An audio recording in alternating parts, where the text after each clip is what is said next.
At ayan, nakikita ninyo, malamig siguro dito sa ano na to, bahay na to, kasi nga ano lupa at mga bato. Ayan oh.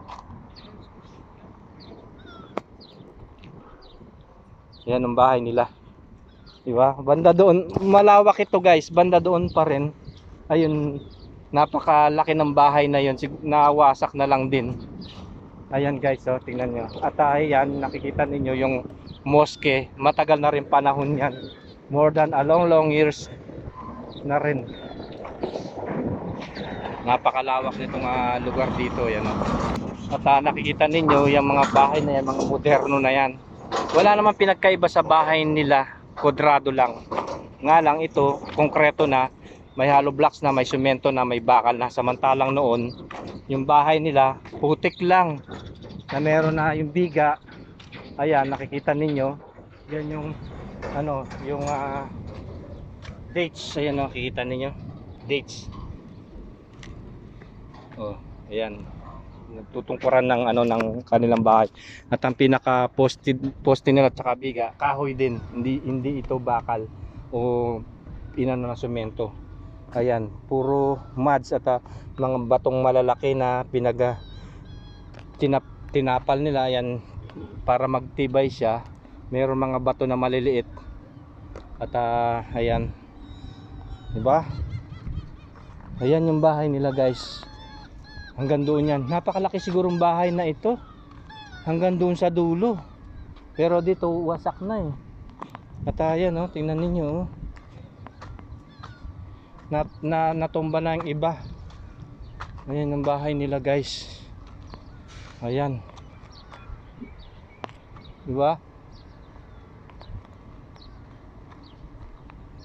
At yung ano, yung ano, kahoy, napakatibay nito. Biro mo, ilang taon na hindi pa rin natutupok itong kahoy. Matibay din pala yung yung dates. Ayan no, kikita ninyo, ang laking bahay nito na natumba na lang. At dito siguro meron siyang roof dito, napakataas. Ayan no. At tingnan ninyo yung pinaka ano niya, taas niya ay, biga niya ay ano bang tawag dito, dates. Ayan o. Dahan-dahan tayo, baka mabagsakan tayo nito at hindi na tayo mabuhay. Ayan na, diba? Ang laki nitong bahay na ito. Ayan guys, kita ninyo, hanggang doon. At ito yung mosque na yan, dyan sila nagsumasamba. At ito, lugar na ito ay pamayanan, parang ano siya, market. At doon, yan yung mga, mayroon pa mga lumang mga bahay-bahay doon, maliliit. At nung dumating ako dito, wala pang ganyang kalalaki mga supermarket dyan. Iisa lang ang supermarket doon, at ang mga bahay maliliit, ganyan ang style, pero mga bato, mga hollow blocks na. So ayan guys, ayun yung mga bahay ng mga Saudi nung unang panahon dito sa Saudi Arabia. Dito yan sa Tuwal, nakita ninyo.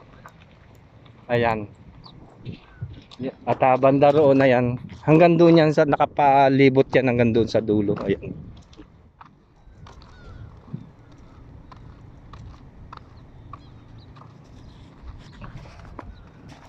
So ayan guys, maraming salamat sa panonood.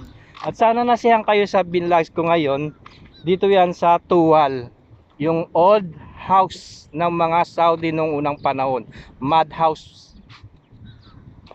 Ayan, at sana huwag nyo kalimutan subscribe ang aking YouTube channel, Pobreng Kapampangan, and click the button na rin para updated kayo sa mga video na ina-upload natin guys. Pobreng Kapampangan ulit. God bless po. Ayan, enjoy watching. Ayan ang mud house ng mga bahay ng mga Saudi nung unang panahon, a long years ago. Ayan, kung ilang taon na yung bahay na yan, nasa 300 years ago. Ayan. At hindi pa nila winawasak, at tinahayaan na lang nila na matumba, mawasak yung bahay na dito sa dito sa Tuwal.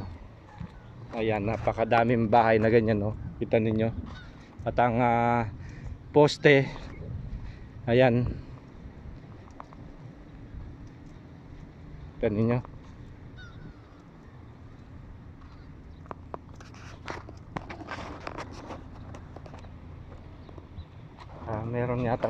nanirahan dito na ano, dahil nga hindi pa winasak yung bahay na dito sa side na ito.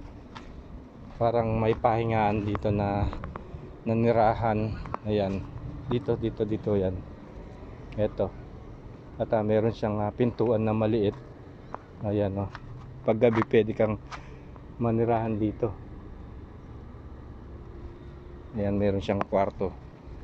At nga lang wala na siyang ano, wala na siyang roof o yung ano,